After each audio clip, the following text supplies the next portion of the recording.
बिस्मिल्लाहिर्रहमानिर्रहीम। अस्सलाम वालेकुम students, I am Zainab Fatima, your science teacher. उम्मीद है आप सब खैरियत से होंगे। जैसा कि सर आकिब ने आपको चैप्टर नंबर 2 बहुत अच्छे तरीके से पढ़ाया, that was about life and living things. आज मैं आपको करवाऊंगी उसकी टेक्स्ट बुक एक्सरसाइज का क्वेश्चन नंबर 1। तो आइए शुरू करते हैं।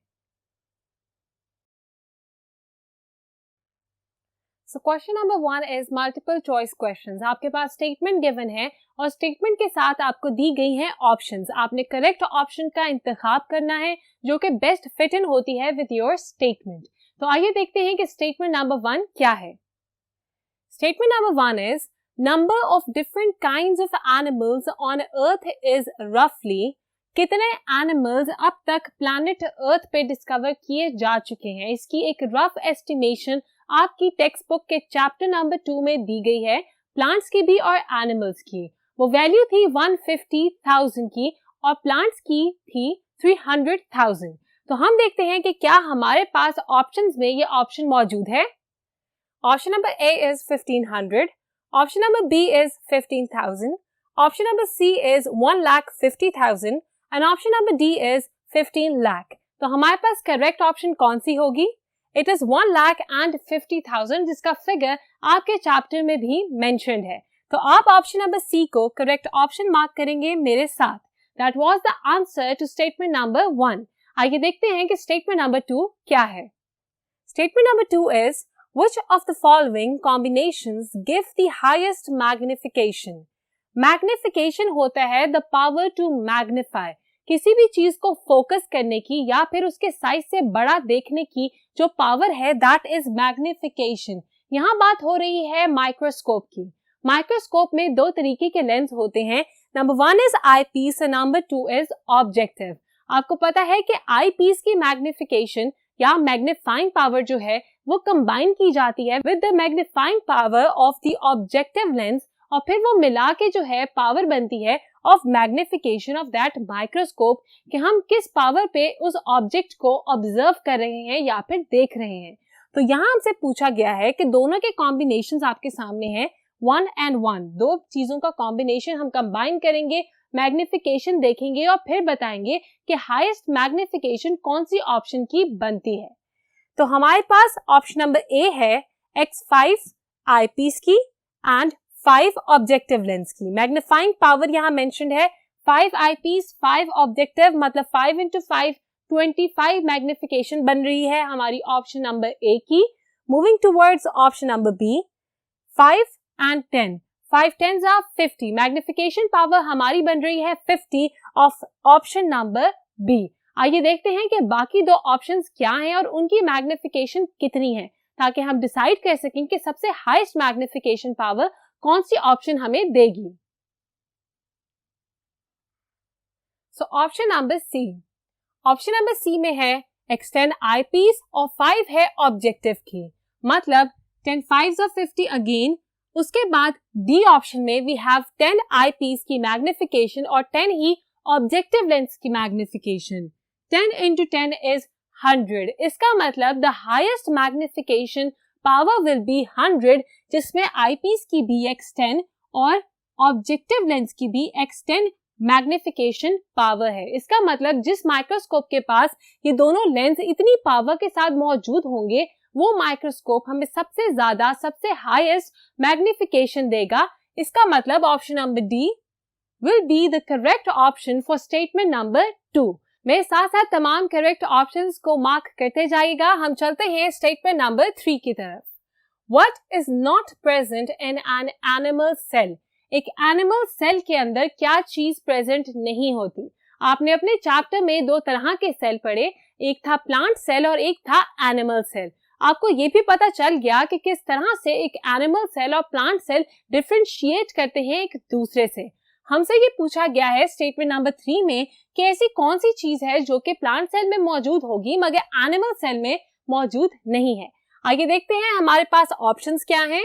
Option number A is membrane, option number B is chloroplast, option number C is cytoplasm and option number D is nucleus.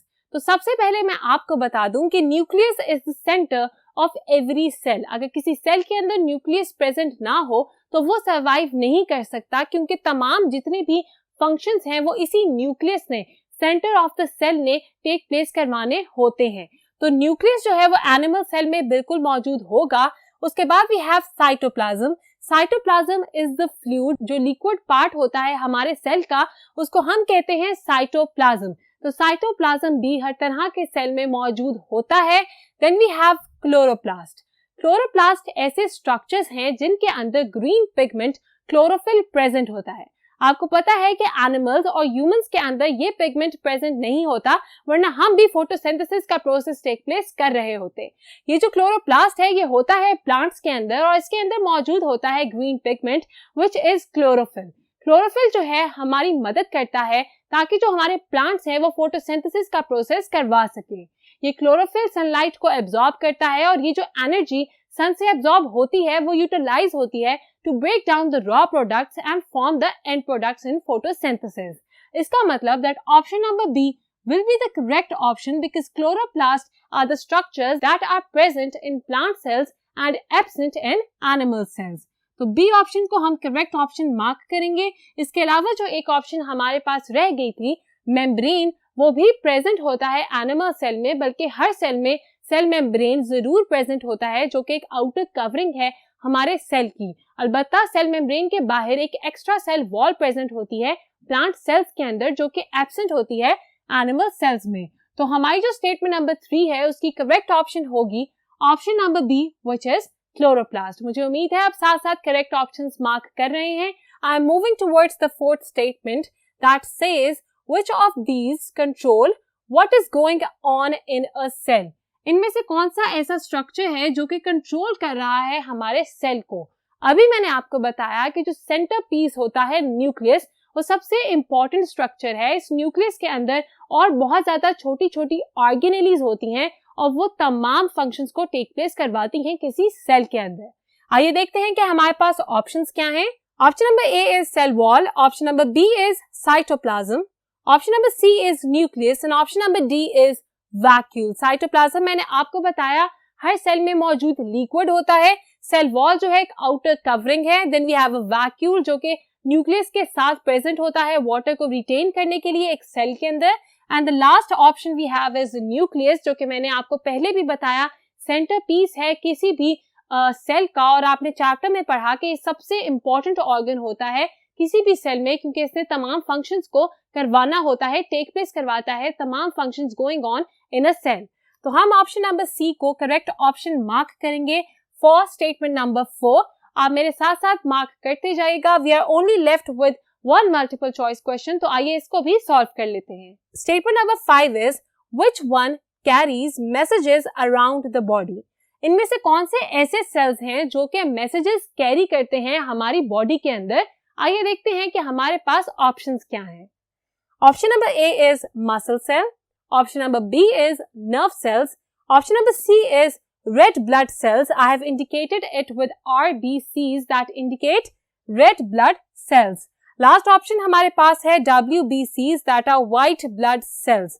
अब मैं आपको बता दूं कि WBCs white blood cells क्या होते हैं। white blood cells हमारे ब्लड के अंदर मौजूद होते हैं। ये बॉडी का डिफेंस मैकेनिज्म संभालते हैं। इसका मतलब ये हमारी वो आर्मी है जिसने लड़ना है तमाम जर्म्स के साथ और हमें किसी भी इंफेक्शन के साथ एक्सपोज नहीं होने देना।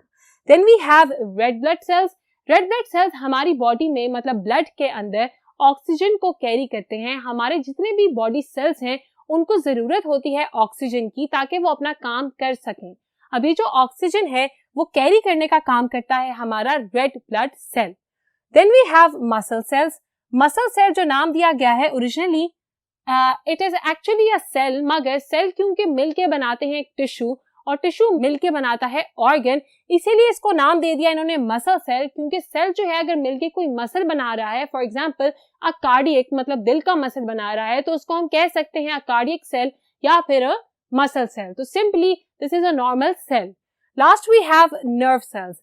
नर्व्स जो है वो हमारे नर्वस सिस्टम मतलब ब्रेन से रिलेट करते हैं। ब्रेन से जो भी हमारा सेल मैसेज को लेके कैरी करके हमारे किसी और बॉडी के पार्ट तक जाएगा वो होगा हमारा नर्व सेल। अब ये क्यों जरूरी है? वो इसीलिए क्योंकि हमारे ब्रेन ने डिसाइड करना है और हमें कमांड देनी है कि हमने कोई काम परफॉर्म करना है। और जब वो हमें कमांड दे देगा, for example my brain is commanding me, वो मुझे कह रहा है to pick up this marker, तो फिर मैं वो मार्कर पिकअप करूंगी। वाई? क्योंकि मेरे ब्रेन ने मेरे हाथों को, उंगलियों को ये मैसेज पहुंचा दिया। ये जो मैसेज पहुंचाने का काम है ये करते हैं हमारे नर्व सेल्स। इसका मतलब that the correct option for statement number 5 will be option number B, which is nerve cells, क्योंकि हमसे यही पूछा गया था कि इनमें से ऐसे कौन से सेल्स हैं जिन्होंने कैरी करना होता है मैसेजेस को around our body. So the correct option will be option number B, which is nerve cells. तो हमने इसके साथ ही question number 1 which is multiple choice questions को एंड कर लिया। मिलते हैं नेक्स्ट लेक्चर में जहां मैं आपको कराऊंगी बाकी की टेक्स्ट बुक एक्सरसाइज के क्वेश्चंस को सॉल्व। तब तक के लिए अपना बहुत ख्याल रखिएगा। खुदा हाफिज़।